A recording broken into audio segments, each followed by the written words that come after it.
Hello everyone, YouTube channel Rajni Agarwal में आप सभी का स्वागत करती हूँ। आज आपके सामने उपस्थित हूँ अतीत में दबे पाँव का भाग 3 लेकर। अब लेखक बताते हैं कि आगे की महाकुंड के उत्तर पूर्व में खुले दालान वाली एक लंबी इमारत है और जिसके तीनों तरफ क्या है, बरामदे। धार्मिक अनुष्ठानों के लिए ज्ञानशालाओं की इमारतों का प्रयोग किया जाता था।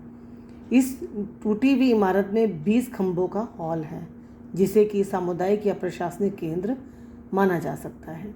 गढ़ की चारदीवारी के बाहर छोटे टीलों पर बनी बस्तियां भी हमने देखी, जो जिसे कि नीचा नगर कहते हैं। कुओं की शक्ल मीनार जैसी है और कहते हैं पूरब की बस्ती रईसों की थी। हालांकि आजकल पूरब की बस्तियां गरीब हैं।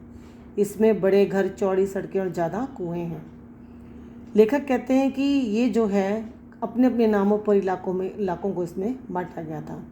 इसमें सबसे महत्वपूर्ण है मुख्य सड़क, जो अब आधा मील बची है और पूरे शहर में फैली हुई है, जहाँ पर बैलगाड़ियाँ भी आ जा सकती थी, बाजार में पहुँचती भी थी। दोनों ओर घर भी थे। सड़क की तरफ पीठ है और अंदर की तरफ गलियाँ खुलती हैं। कहते शायद इसी शैली को कार्बुजिए ने चंडीगढ़ में इस्तेमाल किया। चंडीगढ़ में भी मुख्य सड़क से पहले घर में जाने के लिए पहले सेक्टर में घुसना पड़ता है, फिर गली में तथा फिर घर में। जैसे कविता में कविता निकलती है, शायद ऐसे ही वास्तुकला में भी कोई प्रेरणा, चेतना अवचेतन है जो ऐसे सफ़र करते आगे होगी। लेखक कहते हैं कि सड़क के दोनों तरफ बस्ती के भीतर समानांतर नालियां हैं। नालियां छोटी और तथा जाकर आगे जाकर जो है मुख्य नालियों में जुड़ जाती हैं। कुछ जगहों पर ही खुली हैं। शायद लोगों में जो है स्वास्थ्य के प्रति जागरूकता का पता चलता है इससे। कहते हैं कि भूजल तक जब ये जाती हैं तो यहाँ 700 से करीब कुएं थे भूजल को जांचने के लिए। यहाँ की पानी निकासी जो है बेजोड़ है। दीवारें मोटी हैं, दीवारों में छेद भी हैं जिनसे देखा जा सकता है।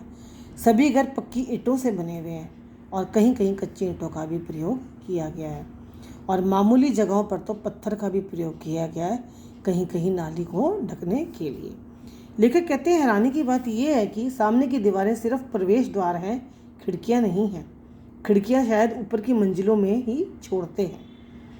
घर के आंगन में चारों तरफ बने कमरों में खिड़कियां प्रयुक्त हुई हैं जो शायद धातु कर्म में प्रयुक्त होते हैं। और वो कहते हैं ज़्यादातर घरों में 30 गुना 30 फुट का ही आकार होगा, परंतु कुछ घर दुगने या तिगुने आकार के भी हैं। शैली हर जगह एक ही है।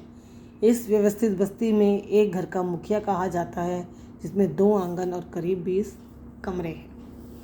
लेखक आगे कहते हैं कि दीक्षित काशीनाथ हल्का बीसी पूरब में है, जहां एक घर से याजक नरेश की मूर्ति मिली है और कहने को सड़क के 2 भागों में ये बांटती है। इसकी खुदाई 1924 से 1925 के बीच में की गई थी।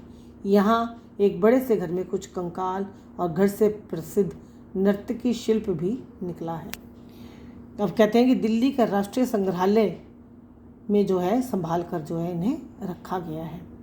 यहाँ पर एक प्रसिद्ध उपासना केंद्र भी है और गढ़ी के पीछे पश्चिम में वीएस हिस्सा है जो माधव स्वरूप वत्स के नाम से जाना जाता है और जिसके लिए लोगों ने रोमांचक रंगरेज कारखाना नाम रखा है। ईंटों के गोल गड्ढे उभरे हुए हैं, रंगाई के बर्तन रखे गए हैं और 16 एक मंजिला मकान है जिसमें 2-2 कमरे हैं तथा स्नानघर भी है और एक कतार मुख्य सड़क पर है तो दूसरी पीछे छोटी सड़क पर है। शायद ये कामगारों के घर रहे होंगे जो कुएं सामूहिक उपयोग के लिए ये प्रयोग करते थे। कहते हैं कुएं को छोड़कर यहाँ पर सब कुछ जो है वो कैसा है, आयताकार या वर्गाकार है, जैसे नगर, बस्तियाँ, कुंड, चौपड़ आदि। अमरीकी विद्वान गेगरी पोसेल के अनुसार निचली मंजिल में शायद यहाँ पर क्या रहते थे, नौकर, क्योंकि छोटे कमरों में जो ठीक थे, परंतु छोटे कमरे विस्मय की बात इसीलिए थे क्योंकि यहाँ पर जो है निचली मंजिलों में नौकर रहते थे और ऊपरी मंजिलों में मकान मालिक, क्योंकि कहीं ना कहीं खिड़कियाँ और मंजिलों के निशान भी मिलते हैं। सीढ़ियाँ का भी जो है प्रयोग किया गया है, इसके संकेत भी मिलते हैं। यहाँ पे कई परिवार रहते होंगे तो छोटे घरों की सीढ़ियाँ तंग हैं जो शायद जगह की तंगी के कारण बनाई गई हैं और कहते हैं ऐसा लगता है जैसे गर्मी ना होकर ठंड पड़ती होगी, तभी यहाँ की मोहरी पर भी ठंडे इलाकों के पशुओं की छाप है।